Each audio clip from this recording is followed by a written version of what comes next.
Sejam todos muito bem-vindos à segunda temporada do Coachellas Podcast, em que você vai ouvir um pouco sobre gestão, empresas e nada de coaching. Eu sou a Isadora Navarro, advogada empresarialista e sócia da BVIP Advocacia.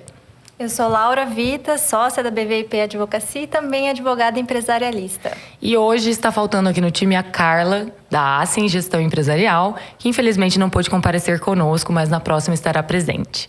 Pessoal, hoje nós estamos aqui com um dos líderes, fundadores e diretores de uma das maiores fintechs da região, o André.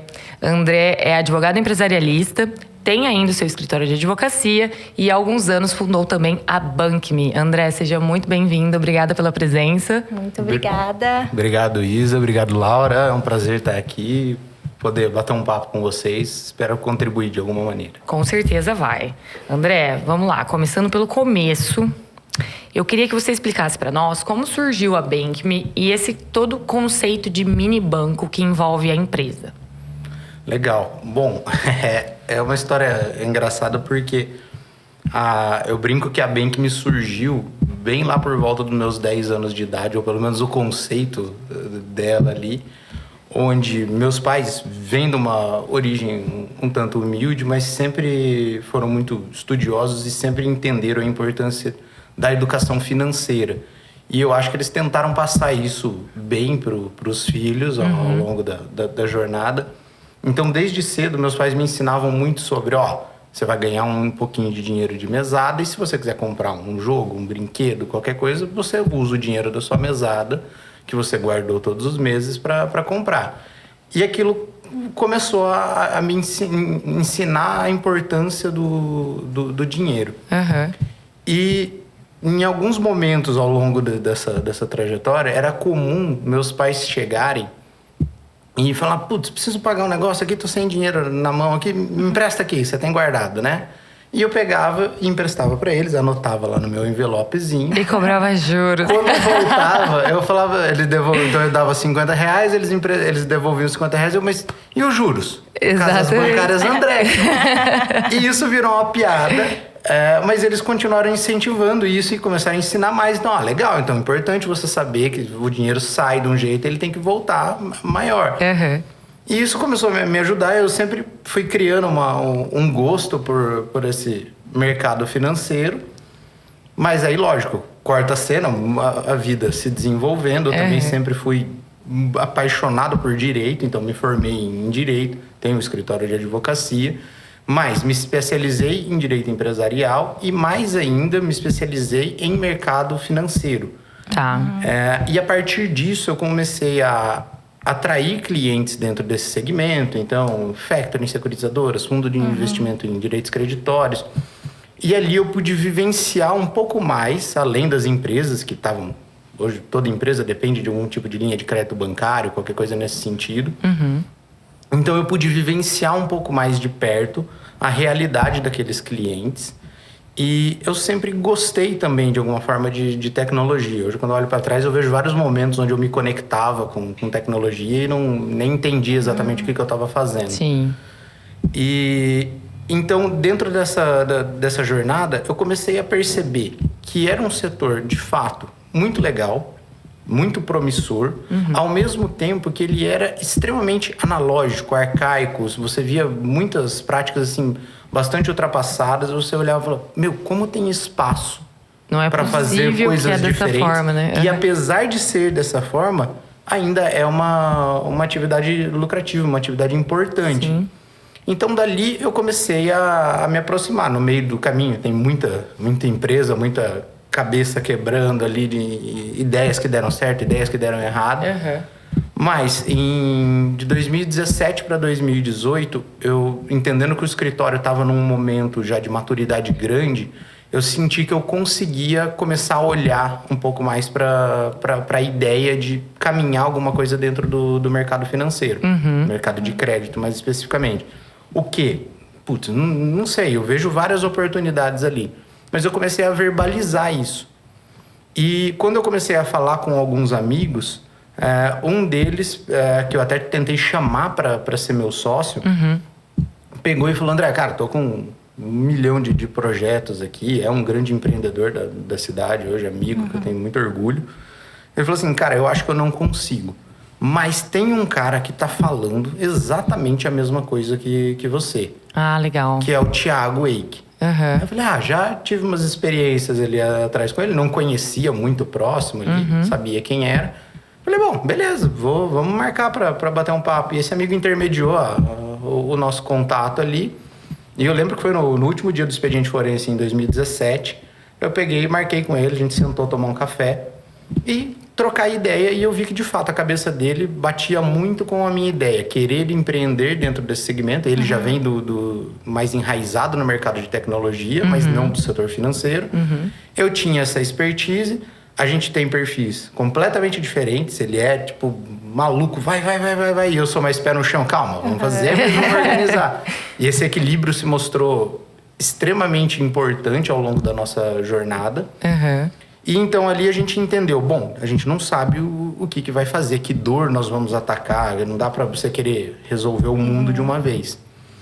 Então a gente pegou e falou assim, vamos começar pelo básico, vamos montar o que é mais básico dentro do mercado de crédito, vamos montar uma factory. E aí então a gente monta essa factory para começar a operar, pegar percepções e entender o que são os problemas mais latentes ali. De cara a gente lidou com uma burocracia enorme, uma regulação gigantesca do que pode, o que não pode fazer, desafios enormes sobre uma tributação impagável praticamente. E tudo bem, começamos a operar. No meio do caminho, em 2019, o governo aprovou uma lei que instituiu a criação da empresa simples de crédito, que seria um modelo novo, revolucionário, onde pequenos empreendedores poderiam montar sua empresa de crédito, fazer empréstimos, etc. Sim. Mas a lei se mostrou extremamente limitada por pressão política, vamos colocar assim. Acabou ficando inaplicável. Quase que inaplicável. Mas a gente entendeu que ele tinha uma oportunidade e a gente precisava explorar. Então a gente montou, nós somos uma das primeiras empresas simples de crédito do país. No dia que saiu a lei, a gente fez o protocolo de pedido. E rapidamente a gente cresceu e se tornou uma das maiores do país. Aí eu acredito que a Associação Nacional de Fomento indicou a gente por dar até a visibilidade de que a gente tinha fundado rápido, estava crescendo. E saiu uma matéria nossa na Você SA, falando sobre essa nova geração de empreendedores dentro do mercado de crédito, etc. E ali começou a nossa virada de chave, porque um monte de gente começou a ligar. Olha, eu vi a matéria, muito legal. Como é que monta? Como é que faz? Como é que funciona? E dali a gente entendeu, falou assim, pô, aqui tem espaço para talvez criar um modelo de negócio onde a gente começou a pensar em franquia, efetivamente, onde a gente ensina, dá todas as condições, todos os manuais para o cara montar e operar isso. Então, vai lá, André, começar a escrever circular de oferta e puxar gente que entendia de franquia, porque não era a minha área de entendimento. Isso, a gente está ali terminando 2019, vira 2020, o mundo acaba. Apocalipse acontecendo, vai todo mundo pra casa, fica lá e aí você começa a ficar desesperado. Cara, como é que eu vou montar um negócio que pra eu ensinar eu vou precisar ir até as pessoas em tudo que é lugar do país, ou as pessoas vão vir pra cá? E dali a gente começou a ficar desesperado. Falou, cara, esse negócio não vai dar certo, como é que a gente vai fazer? Fora que a gente começou a perceber que as pessoas desse segmento, que têm apetite para esse segmento, geralmente são pessoas extremamente comerciais, relacionais. Elas não gostam de ficar atrás da mesa, cuidando de burocracia, entendendo? Aí a gente começou a falar, cara, não vai dar certo. Mas aí de tanta gente bater cabeça, eu lembro num determinado dia onde a gente parou e falou assim, mas espera aí, por que eu vou ficar ensinando as pessoas a fazerem algo que elas não gostam de fazer e que é complexo, é burocrático? Se a pandemia está aqui, está acontecendo, eu estou trabalhando de casa, eu estou conseguindo fazer as coisas, então isso significa que eu posso fazer para as pessoas de qualquer lugar que eu esteja, eu consigo atender elas. E dali talvez venha a grande virada, onde a gente olha e fala assim, não, esquece, joga tudo fora, a gente não vai fazer franquia. O nosso modelo de negócio já caminhando aí, começando a ficar mais clara a ideia do modelo tecnológico, vai ser A gente vai montar uma solução onde a gente cria e opera tudo para esse cara, deixando para ele a responsabilidade do comercial, que é só o que importa mais no final do dia. Ele tem que estar na ponta, o relacionamento com o cliente é dele, ele tem que estar visitando, conhecendo, entendendo se o empreendimento, o negócio que ele está conhecendo tem condições de tomar recurso de maneira saudável. Então, a gente dá toda a base operacional, todo o back-office, todo o sistema, a plataforma para esse cara. E ele, então, pode cuidar desse relacionamento e fazer o empreendimento dele, de fato, prosperar. Ali, então, isso é setembro de 2020, surge a BankMe. Legal. E aí, depois disso, obviamente, o produto vai se afunilando, se aperfeiçoando muito.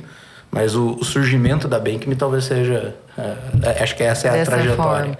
E é interessante porque dessa forma vocês conseguiram manter a qualidade do serviço, já que vocês concentraram ele em vocês, né?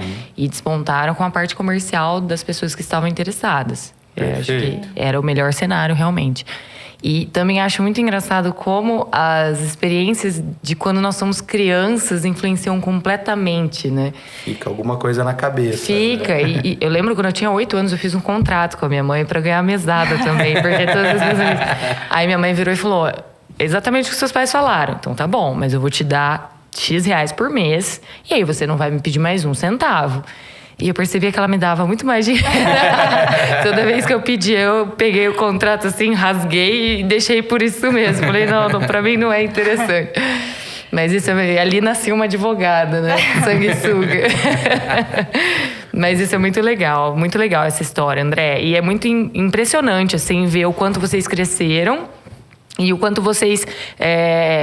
atingiram as pessoas, né? Provavelmente a partir dessa primeira reportagem que vocês fizeram. Sim. A Factory de vocês antes não tinha o nome de BankMe, tinha outro nome. Antes a gente chamava Fomento 43, fazendo referência ao nosso DDD. Sim. Eu me lembro dessa empresa, na verdade, na época. Realmente. E André, qual que é o perfil de cliente, então, que vocês atendem na BankMe hoje, assim? Hoje, o perfil de cliente que nós temos lá dentro são pessoas que empreendem ou que têm vontade de empreender dentro do mercado de crédito. Tá. Então, não tem um segmento em específico. A gente tem, inclusive, muitos advogados, contadores, empresários de diversas naturezas, mas pessoas que, de alguma maneira, ou já faziam a operação, ou entendiam a oportunidade de operar mais uma vez, à medida que o cara começa a buscar como é que eu monto uma financeira, um banco, uma securitizadora, talvez seja uma palavra, até um palavrão para muita gente que nem sabe o que significa. E as pessoas acabavam desistindo. Então, a missão da BankMe é justamente desmistificar tudo isso e tornar uma experiência menos burocrática, menos engessada para essas pessoas que desejam empreender e, com isso, permitir que existam mais mini bancos, vamos chamar assim, Brasil afora, fazendo o dinheiro chegar mais longe e permitindo o que a gente considera a nossa missão desde o dia 1 de empresa, que é permitir a democratização do acesso ao crédito. Quanto mais pessoas eu boto no mercado e dou condições para ela trabalhar, mais o dinheiro está chegando lá na ponta e fomentando o desenvolvimento da economia, né? Show de bola. Certeza. Essa foi a nossa intenção também em relação ao próprio podcast. Até aquele papo que a gente teve antes de confirmar a sua presença aqui, sobre a importância de levar também os conceitos de gestão para os pequenos empreendedores, pequenos e médios empreendedores, assim, né? Então, o acesso ao crédito, unido a uma expertise maior em gestão, em administração de empresas, é fomentar a economia do país, basicamente, né? E eu acredito que a gente aprende muito pouco, ou nada, na verdade, disso dentro da faculdade. Nada. Né? Absolutamente nada. Se você pensar o advogado, o contador, o médico, todo mundo é empreendedor. Com certeza. E a gente não tem uma aula dentro da faculdade. Não tem esse entendimento do mercado de crédito, né? Não, nem só do mercado de crédito. Isso também seria muito importante, mas eu digo sobre gestão. Gestão mesmo, né? Então, iniciativas como essa de vocês, por meio do podcast, para falar sobre esses assuntos, é algo que a gente tem visto que está crescendo muito mais e que está sendo extremamente positivo. Vira uma espécie de corrente do bem, onde um vai puxando o outro e ajudando a passar conhecimento. Exatamente. E puxando esse gancho, André, porque assim, muitas pessoas realmente não têm acesso ao conhecimento do que é uma securitizadora, ou mesmo uma fintech, que, né, é um nome que agora se popularizou bastante. Queria que você explicasse para os nossos ouvintes, enfim, o pessoal do canal, o que exatamente é, qual é exatamente a atividade que vocês fazem de forma bem leiga, assim, para a galera conseguir entender o que é uma fintech, o que é uma securitizadora. Perfeito. Bom, vamos tentar começar do básico, onde fintech e securitizadora são coisas completamente diferentes.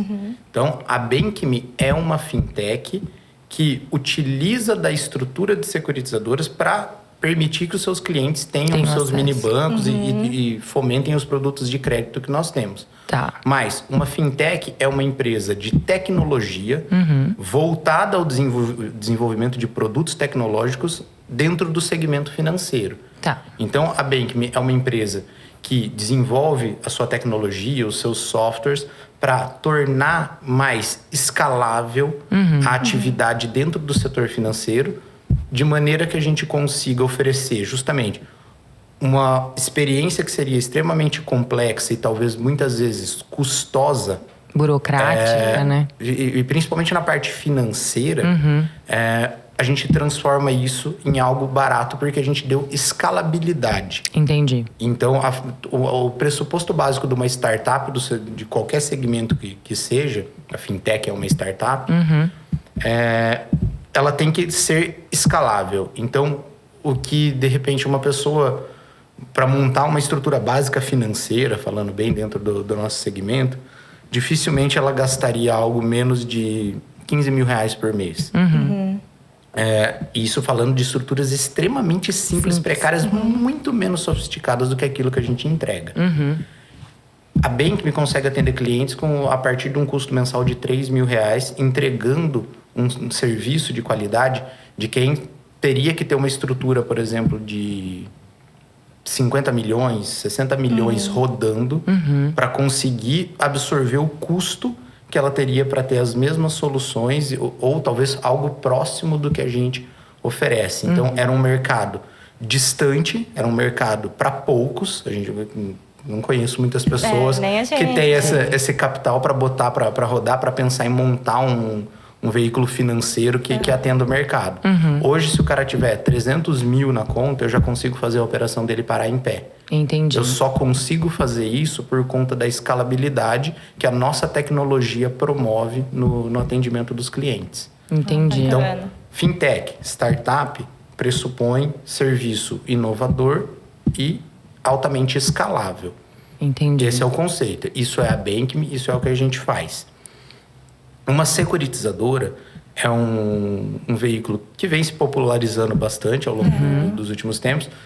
É uma espécie de uma factoring um pouco melhorada, vamos chamar assim. Ainda mais agora que saiu no ano passado o marco legal da securitização. Então, ele deu mais segurança jurídica para quem quer atuar, porque até então era um monte de legislação esparsa, falando o que dá, o que não dá, deixando infinitas brechas. Uma margem absurda de interpretação, poderia, né? tributação, como é que funciona? É lucro real, é presumido, é base caixa, é base competência.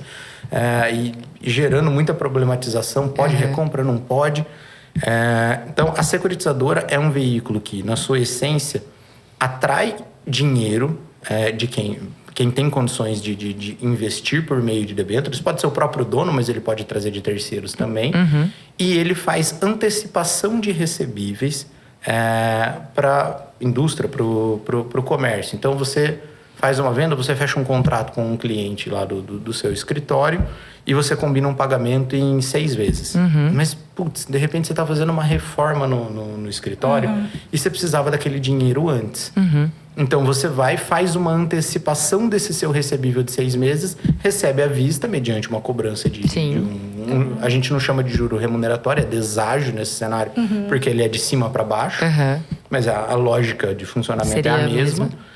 E então, em vez de você receber 50 mil reais que você ia receber do seu cliente, você vai receber 47 mil, mas você recebe à vista.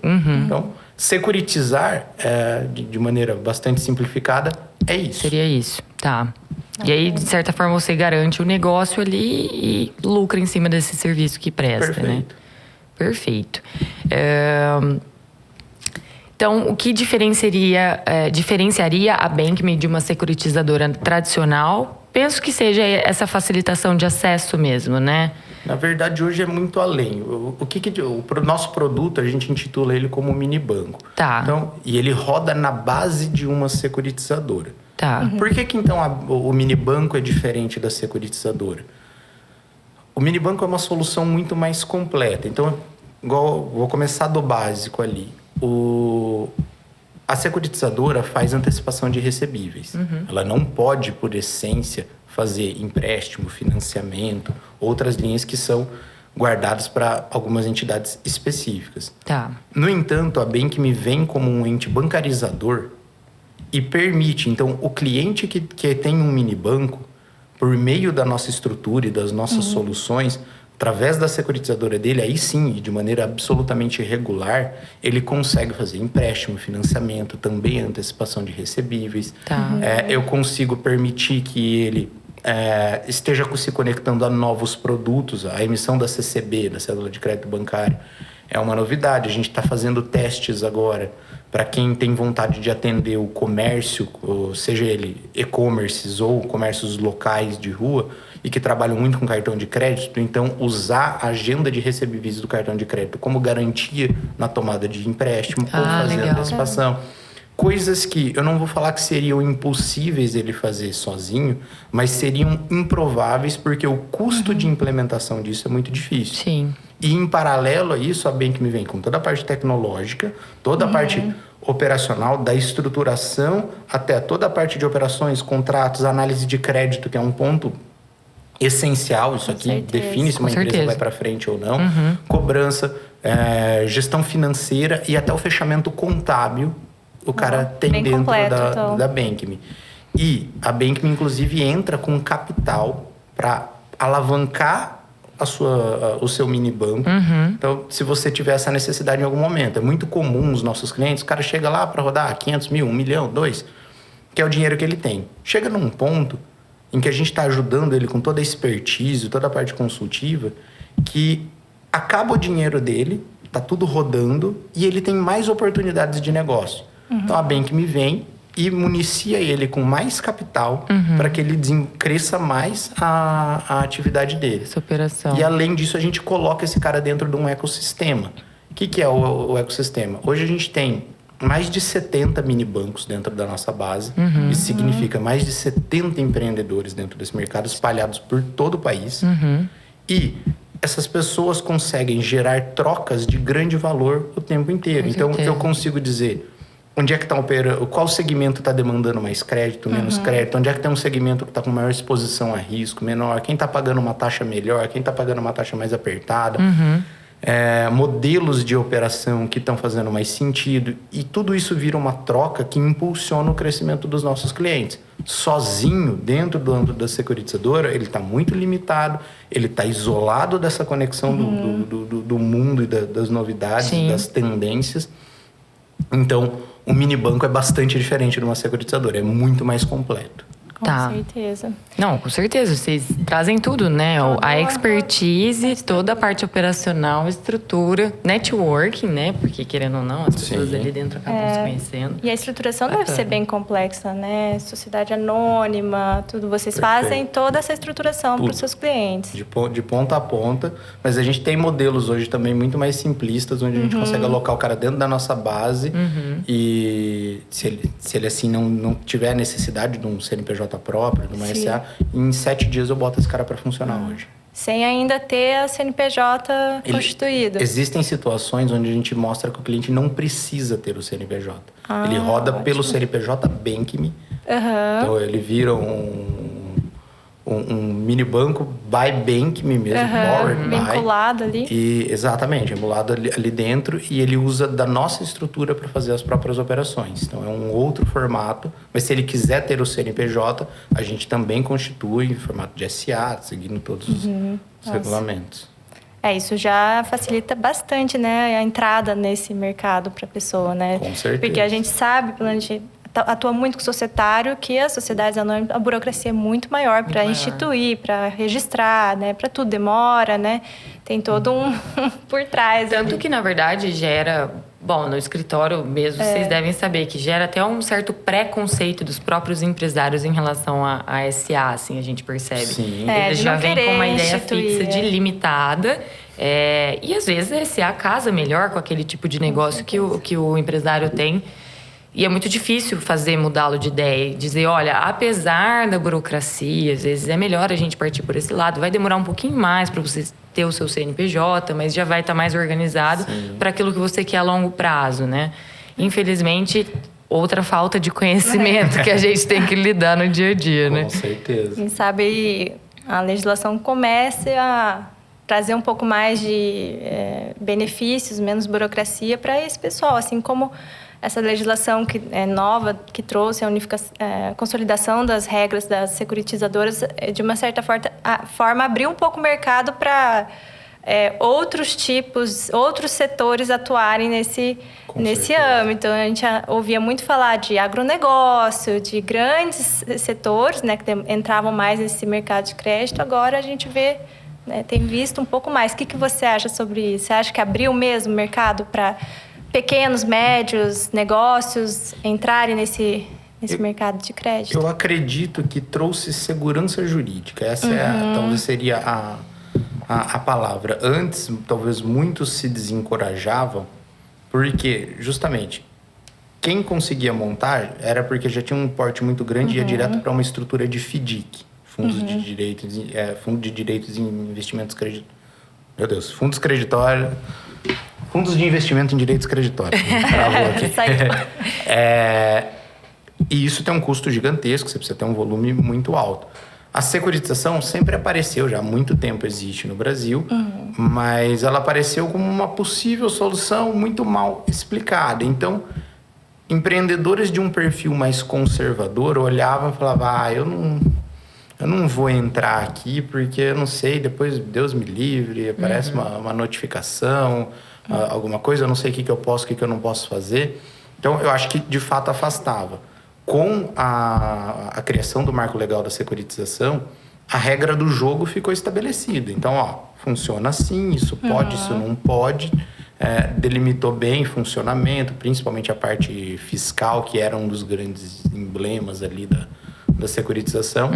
E com isso, mesmo para esse público, então, um pouco mais conservador, ajudou a trazer a confiança necessária. Antes fazia uma baita distinção, securitizadora de ativos financeiros, do agro, imobiliário, e isso trazia mais uma distinção de tratamento entre elas. Agora não, é tudo unificado, é um tipo de securitização só, a regra é igual para todo mundo, independente dos títulos que você pratique. Então, ao trazer previsibilidade, trouxe segurança jurídica, trouxe mais confiabilidade para que as pessoas pudessem ingressar mais dentro desse mercado. Legal. E essa é a tendência, né? Esse é o grande problema do Brasil, eu acho, nesse ponto empresarial, que é a parte legislativa mesmo. Com certeza. Quanto mais aberta a legislação, mais espaço para interpretação, menos segurança o empresário tem e mais ele põe o pé no freio, porque de fato não sabe qual vai ser o resultado, né? E no Brasil a gente sabe que vê de tudo nesse judiciário. De tudo. André, agora falando da parte mais de gestão da empresa, hoje qual é o tamanho de vocês? Assim, quantos funcionários vocês têm? Vocês estão com quantas unidades? Não sei se é só em Londrina, se vocês têm outras unidades, ou se seria necessário ter outras unidades, né? Considerando que vocês são uma fintech. Conta para nós como funciona a estruturação de gestão.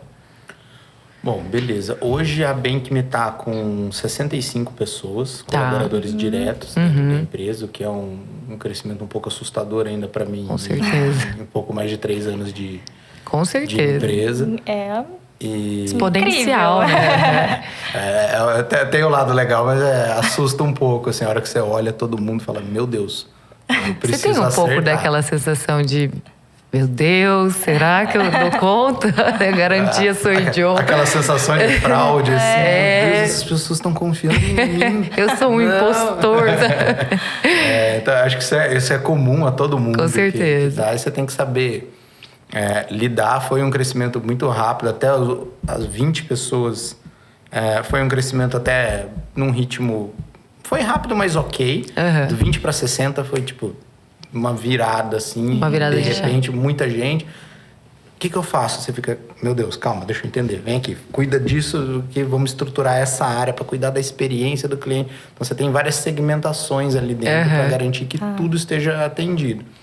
Mas hoje a coisa tá bastante controlada. A gente trouxe um alto time de gestão, diretores e heads. Que legal. Com bastante bagagem de mercado, o que ajuda a tirar a necessidade de concentração do empreendedor. Questão de delegar funções. Exato, né? e que é um grande desafio. Com certeza.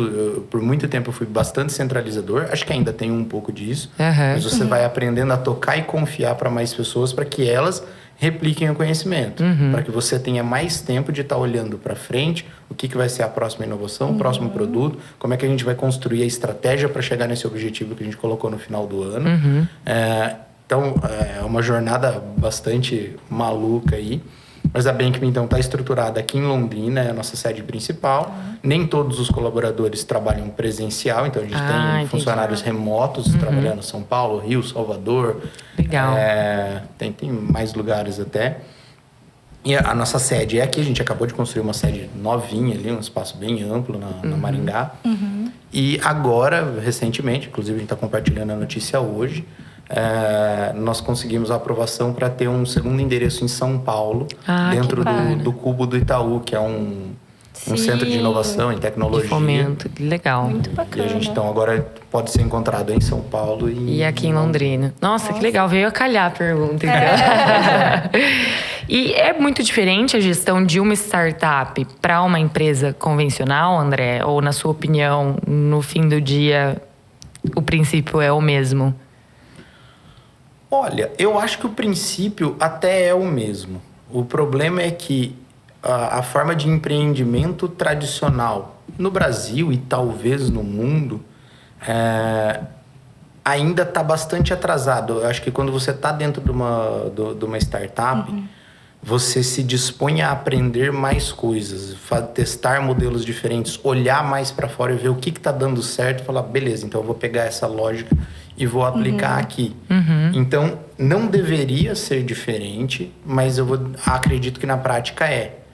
Aprender a tocar a Bankme me permitiu mudar radicalmente a forma como eu tocava o escritório e isso gerou uma revolução dentro do escritório.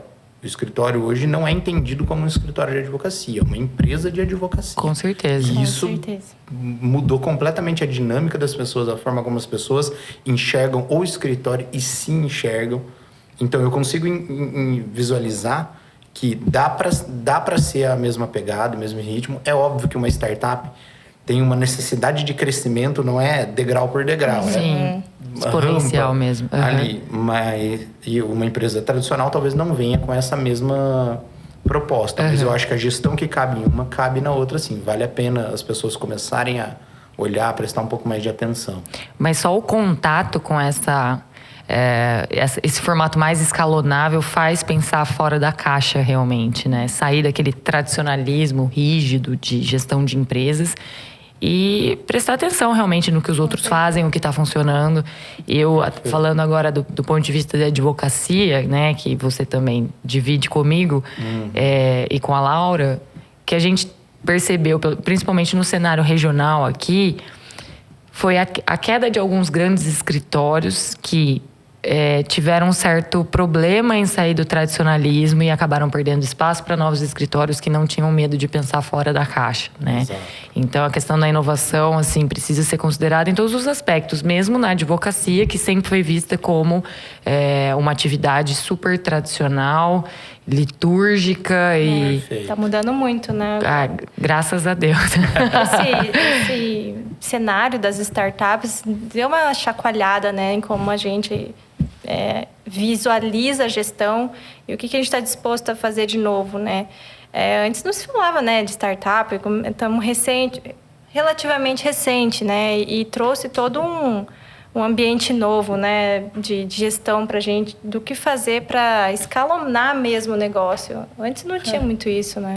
Eu acho que o que mais tem mudado, na verdade, é a visão sobre empreendedorismo, que antes não existia. Acho que muito do que a gente falou agora há pouquinho. Um escritório de advocacia se via como um escritório de advocacia. Eu acho que essa Vou ajudar a gente a colocar nós como uma nova geração aqui. Apesar de que eu acho que a gente já não tá tão Já não tá tão novo. Não precisa comentar. Mas eu acho que a gente vem percebendo essa visão e trazendo ela para dentro do mercado. Então, consultórios médicos já não se veem como consultório médico, escritórios de advocacia não se veem como escritório de advocacia, vêm como empresa. E quando você começa a empreender dentro desse nicho, que é tão engessado, tão arcaico, você consegue começar a tomar espaço. Se destacar, né? Exatamente. E eu acredito que é isso que está acontecendo. A principal diferença, talvez, pensando aqui, do modelo de negócio de uma startup é porque, para crescer rápido, você faz concessões que dentro de um formato de empreendedorismo tradicional você não faz. Então, hoje eu e o Thiago já não somos donos de 100% da nossa empresa. Entendi.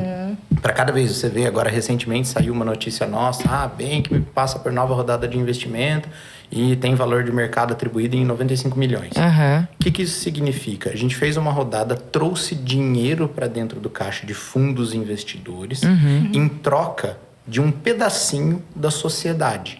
Então, você atribui o valor de 95 milhões da empresa, você vende 5% da empresa, levanta 4, 5 milhões ali, e você usa esse dinheiro para crescer mais rápido. Então, se depender só do faturamento, como é toda empresa normal, vamos falar assim, você vai crescendo degrauzinho por degrauzinho. Sim. Dentro de uma startup, hoje eu e o Thiago, a gente não tira nada de lucro. A gente tem salário e todo o lucro da atividade. Mais esse dinheiro dos investidores é mês a mês investido para crescer mais. A sociedade. Então, eu não cresço só aquilo que o meu bolso permite. Eu pego um pouquinho mais do que o investidor me deu e gasto para crescer, Então, literalmente, quando você vê grandes empresas que já passaram por essa jornada, e tem muita gente que não entende nada. Olha lá e fala assim, Uber teve prejuízo de 50 milhões esse ano. Falando, nossa, vai quebrar a empresa. Sim. Não.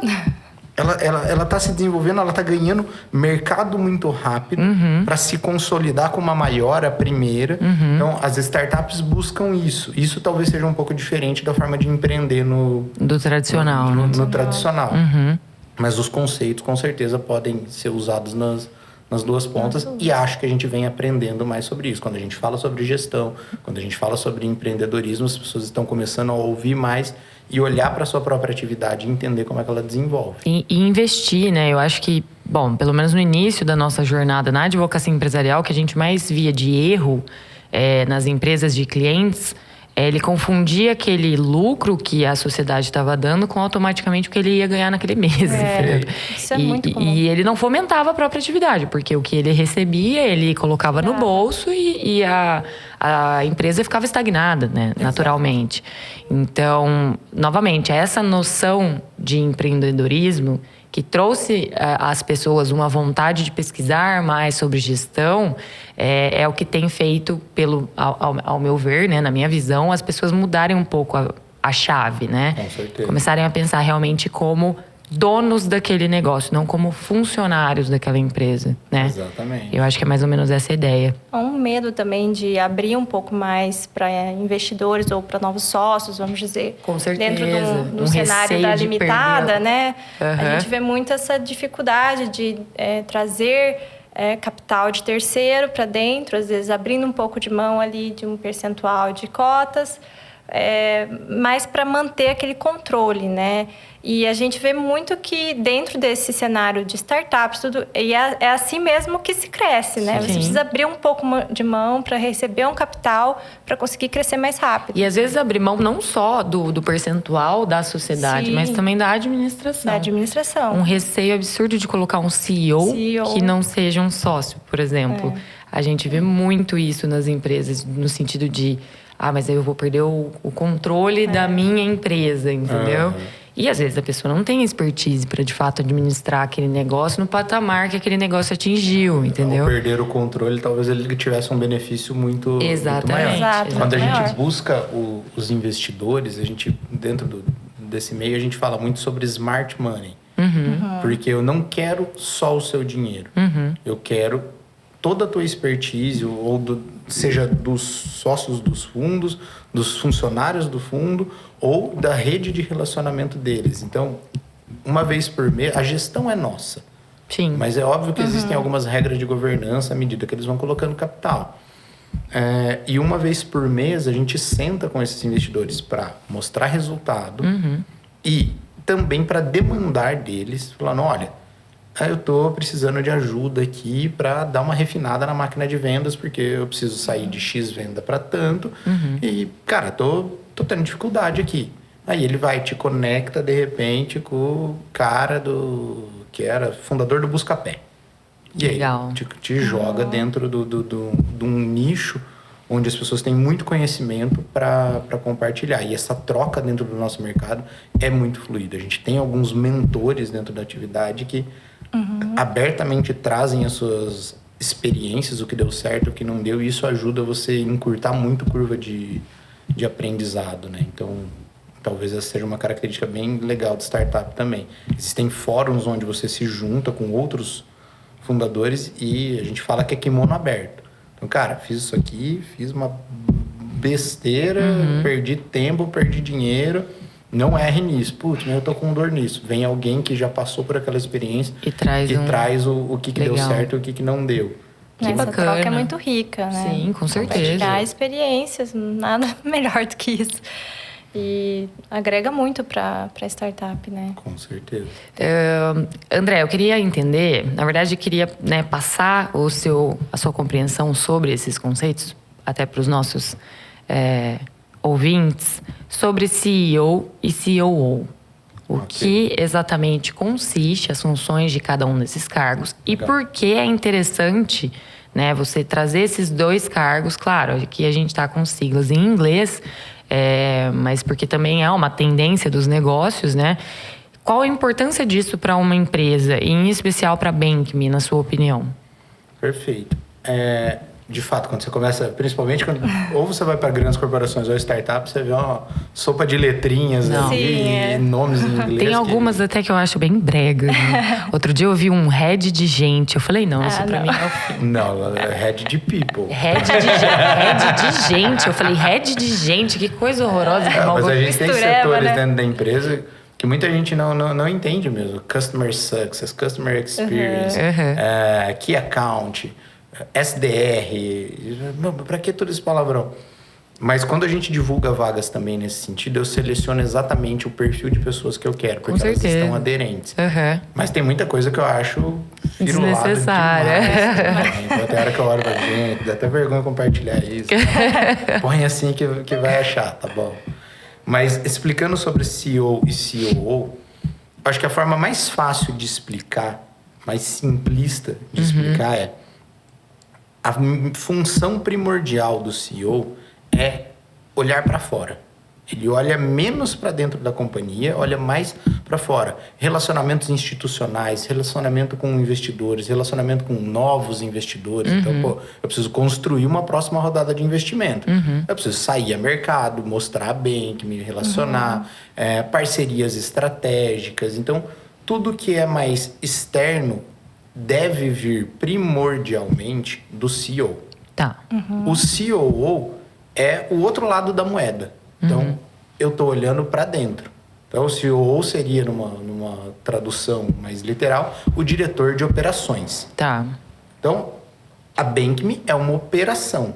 Então, abaixo de mim, eu tenho o diretor financeiro, eu tenho o diretor de RH, eu tenho o diretor de produto, de tecnologia, em cada uma das segmentações. Porque eu sou responsável em fazer a máquina rodar.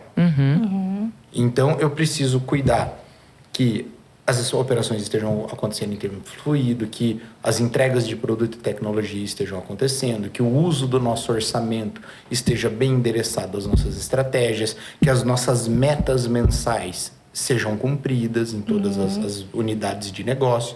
Então, eu compilo as informações junto com as demais diretorias para refinar nossa estratégia mês a mês, enquanto o CEO está olhando para fora e buscando novidade, buscando novas conexões de valor para trazer dentro do nosso universo. Grosseiramente falando, eu acho que seria a forma mais fácil de explicar. Legal. Perfeito. Não, é muito interessante, porque a gente pensando num microsistema, né, numa pequena empresa, média empresa, muitas vezes CEO e CEO acabam sendo a mesma pessoa, né? Até por uma questão de infraestrutura da empresa, né? Talvez não faça sentido Dividir, diferenciar. óbvio. Então, na prática é óbvio, eu também estou olhando, eu também preciso olhar para a inovação, preciso olhar para o mercado que está acontecendo. O Thiago, que ocupa a cadeira de CEO, por sua vez, também não está olhando só para fora, está acompanhando o resultado, está participando das discussões. Então, por isso que eu estou falando, é uma maneira simplista de explicar. Na prática, é muito comum que as funções se misturem, especialmente quando você está sentado na cadeira de dono, de fundador.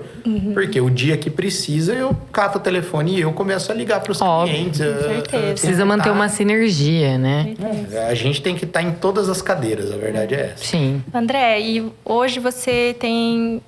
como é que está o seu tempo? Você divide esse tempo entre o seu escritório e a Bankme, ou você tem ficado mais na Bankme e pretende migrar totalmente para ficar totalmente sua atenção na Bankme, ou ainda pretende advogar mais um tempo? Olha, quando me perguntam sobre o tempo, a vontade é chorar.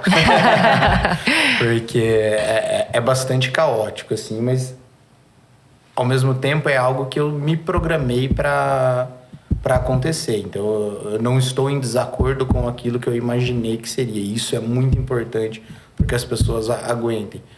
Falar em resiliência é uma palavra meio clichê, talvez, hoje em dia. Mas, cara, não empreenda se você entender que você não tem capacidade de ser resiliente. Com certeza. É porradaria, é pegado. Se desistir na primeira pedra no caminho... Não, se desistir na 20ª, porque assim, vão existir mais. Ser empreendedor é você ter o seu melhor e o seu pior dia no mesmo dia. Exato. É impressionante. É um eterno jogar pedra na Geni e você é a Geni. Então, assim, hoje o meu tempo ele é majoritariamente dedicado à Bankme, porque nós conseguimos criar uma eficiência de gestão dentro da advocacia muito grande. Nosso escritório hoje está com 27 pessoas. E a gente conseguiu distribuir atividades para cada um bem definidas, dos sócios e tudo mais. E eu fico, então, com a responsabilidade dentro do escritório primordial de gestão estratégica. Então, Ótimo. garantir o direcionamento de onde a gente vai seguir e que isso seja executado. E aí eu trouxe um sócio, que é o meu COO lá dentro. A gente não usa essas nomenclaturas lá, mas é como se fosse. Que, então, eu implemento, eu dou o direcionamento, a gente discute, mas eu dou o tom do direcionamento e ele garante que aquela execução aconteça na sua perfeição. E os outros sócios, cada um cuidando das áreas de desenvolvimento, para que, apesar do crescimento, a gente não perca a qualidade de atendimento, que é a nossa briga central. Assim, não pode crescer e virar uma fábrica de petição. Então, eu peticiono muito pouco. Eu cuido do relacionamento de alguns clientes, do chave de alguns clientes que eu tenho maior proximidade. Sim. Mas o tempo que eu dedico ao escritório, ele é mais dedicado a essa gestão estratégica. Entendi. Então, eu tenho uma reunião semanal com eles, de diretoria. Eu tenho reuniões individuais, quinzenais, com cada um dos sócios, para garantir que tudo está fluindo bem, ajudar a destravar algum ponto, qualquer coisa que esteja acontecendo. Mais um gestor mesmo, né? Exato. Agora, o restante do tempo todo, então eu vou falar que seria uma divisão 20-80. 80% do tempo eu estou sentado bem que me pensando e entendendo como é que a gente faz o negócio prosperar. Quando sobra tempo, eu sou marido e futuramente pai, né? Em algum momento. E músico, porque eu precisava verdade. Eu precisava de um ter uma hobby, válvula de escape. Uma válvula também, de escape, né? E aí eu voltei com a minha banda, mas num ritmo bem mais tranquilo, né? Delícia. Bem mais como hobby mesmo, né? Porque senão também a gente fica louco. E André, antes da gente entrar no bate-bola final, tem uma dúvida, mas ela é mais de cunho pessoal mesmo. Certo. Lá na época do escritório de vocês, né? Quando tava bem no comecinho, eu quero saber qual era a melhor estagiária que vocês tinham. Ai, gente, só pra Pergunta situar suspeita. vocês. Eu fui estagiária do André e do Alan, inclusive beijo, Alan, saudades. Na época que o escritório dele estava bem no começo, inclusive, foi uma das experiências profissionais que me fizeram gostar bastante de advocacia.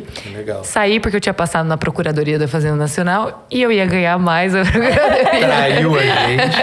Judas. Mas, assim, foi uma das melhores experiências, até pelo fato da gente já ser amigos na época. Sim. Eu tinha muita liberdade para atuar como estagiária lá, que eu não tive em outros escritórios onde eu tinha estagiado, né? Então, isso me fez ter uma visão muito legal da advocacia. Hoje eu posso dizer com certeza que eu acabei seguindo nessa área por causa de vocês, tá? Fico muito feliz. Obrigado. Agora, para o nosso bate-bola. André, qual você considera a maior habilidade de um empreendedor hoje, fora a resiliência, que você já comentou que é um ponto importante, né? Olha, acho que tem que ser muitas as habilidades para você conseguir empreender em alta intensidade. Acho que quando a gente está falando de empreendedorismo, a gente está tentando dar esse viés mais de um desenvolvimento forte. Eu acho que a capacidade de buscar conhecimento talvez seja a principal característica. Quando eu olho para trás, o que mais me mudou foi entender que eu podia buscar conhecimento. O conhecimento está aí, as coisas não são tão revolucionárias. Muita coisa está escrita, está acontecendo. Hoje a gente tem inúmeros podcasts, além de livros, audiolivro para quem não gosta de ficar sentado, fontes diversas de conteúdo que te ajudam a entender os problemas. Porque, cara, não tem fórmula mágica. Eu não conheço um empreendedor que não enfrenta 300 problemas ao longo do dia. Desafios, talvez, melhor Com colocados. certeza. Mas quando você aprende a buscar, isso ajuda você a ter muito mais facilidade, calma, para entender, cara, beleza, temos uma dificuldade, deixa eu estudar, deixa eu ver o que eu tenho de opção, e a gente volta com um possível solucionamento para isso.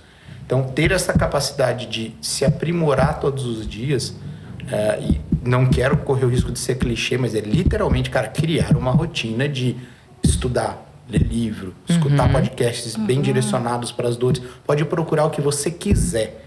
Vai ter um podcast de pessoas falando. Alguns você vai ouvir e falar, puta, não agregou muita coisa. Outros, às vezes, uma fala de 5 minutos num episódio de 1 hora, fala, caramba. Dá um insight, né? Então, eu acho que essa talvez seja uma das grandes características que um empreendedor precisa ter.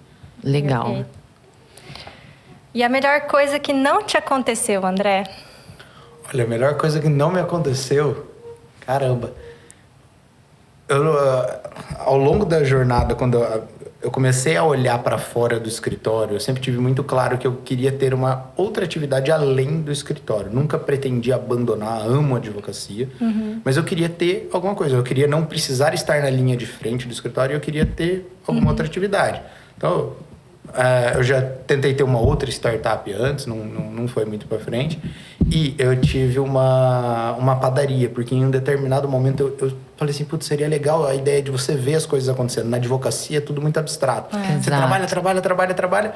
Um dia o retorno vem. E eu queria um negócio que eu pudesse medir de maneira mais imediata. Mais imediata, assim, estou gerando resultado. E eu caí na besteira de entrar numa sociedade, numa padaria. E, cara, foi uma experiência caótica. Eu imagino. Mas, ao mesmo tempo que foi muito ruim, já deu tudo que podia dar errado, deu errado, também me serviu de muito aprendizado. Eu falo que eu paguei, na verdade, um MBA de altíssimo nível para aprender algumas lições que talvez me permitiram me preparar para lá. Futuro. Então, assim, o que não aconteceu, o que foi bom se tivesse dado certo, talvez, esse negócio, e é muito marcante para mim, talvez eu não teria feito os outros, talvez eu não teria chegado na Bank Com certeza. me acomodando lá atrás. Com certeza. E por fim, se você pudesse dar um conselho a si mesmo, quando você estava lá no início, qual seria? Nossa, vários. Mas eu acho que o principal é não tentar tratar essa jornada do empreendedorismo como uma sprint, como uma corrida rápida, porque eu lembro ali 2020 e 2021, até você não podia sair de casa. Cara, eu tava doido, né? Atropelei 18 horas por dia, trabalhando igual louco, achando que tipo, a chegada é logo ali. E, cara, não é. É uma maratona. É uma maratona. Vai com... Não vou dizer que vai com calma, porque eu sou acelerado. Mas, assim, vai com ritmo. Né? Sabe? Vai com constância, porque eu acho que eu teria sofrido menos, talvez eu teria me cobrado menos de algumas coisas. E passado menos angústia de, meu Deus, não tá acontecendo. Cara, beleza, não tá acontecendo, mas tá acontecendo, na verdade. Valoriza mais os passos que você tá dando e não os passos que você não está dando. Sim. E eu demorei um pouco para ter isso, então por várias vezes eu me peguei desanimado, desmotivado. E aí tinha que chegar alguém, geralmente o Thiago chega, um chacoalha o outro e fala assim, cara, vamos. para aí, ó, como é que você tá falando que não foi legal? Olha o que a gente fez, tal. Aí você olha e fala, porra. Realmente, verdade, né? Muita coisa. Então, quando eu olho para trás, eu teria vários recadinhos para mim, assim. Mas deixaram uns post-its ao longo da jornada, né? Já aprendi bastante. Eu acho que esse é um problema grande, porque a gente, quando começa alguma coisa, e é inevitável a gente colocar paixão naquilo ali, né? Que faz, principalmente quando o negócio é seu. E você fica ansioso, né? Você cria uma expectativa pelo resultado que um dia você projetou na sua cabeça. E não é assim que funciona, ele não vai chegar amanhã, né? É uma junção de fatores. Isso é muito interessante mesmo. Eu também teria falado a mesma coisa. É isso então, André. Já chegamos ao fim. Daria para falar mais umas 4 horas aqui sobre a BEM, com certeza. E é isso. Muito obrigada por ter comparecido. Foi um prazer, uma honra receber você no nosso primeiro episódio da 2ª temporada. Espero que daqui a um tempo o nosso podcast esteja lá no hype, você esteja muito rico e venha novamente para conversar com a gente. Todos os desejos de só sucesso para a BankMe, porque é muito, muito interessante o conceito que vocês montaram, muito inovador, com certeza. Eu mesma fiquei boca aberta quando eu comecei a ler sobre, para a gente receber você aqui. Eu fiquei pasma, assim, do quanto vocês estão oferecendo para o público de vocês. Legal mesmo. Legal. Amei, obrigado, que o sucesso seja a todos nós. E obrigado pelo convite, pela oportunidade, pelo espaço de estar aqui. Imagina. Valorizo muito iniciativas como essa, justamente para que a gente leve a palavra da gestão do empreendedorismo cada vez mais longe também. Com certeza. Vamos melhorar esse país aos pouquinhos. Obrigada, André. Tchau, tchau, pessoal. Muito obrigada. Pessoal.